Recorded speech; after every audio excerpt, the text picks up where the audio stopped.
Paano daw ba pumili ng partner or boyfriend or girlfriend? Common questions na naririnig natin.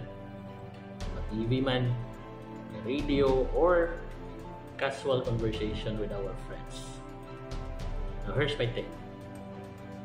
Choose your partner na magbibigay sa'yo ng peace of mind and happiness. Dahil masyadong chaotic yung mundo. Importanteng pumili tayo ng partner natin na magbibigay sa atin ng peace of mind and happiness. Alright? Hindi stress at hindi consistent lives. Huwag mong piliin yung partner na nakakadulot lang sa'yo ng stress dahil sa paulit-ulit na pagsisinungaling within your relationship.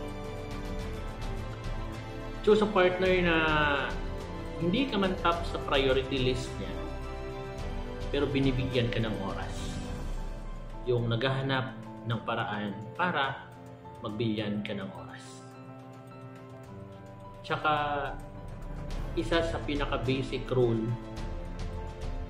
huwag kang magmahal ng taong kailangan mo pang bantayan para lang hindi ka gaguhin at hindi ka iiputan sa ulo.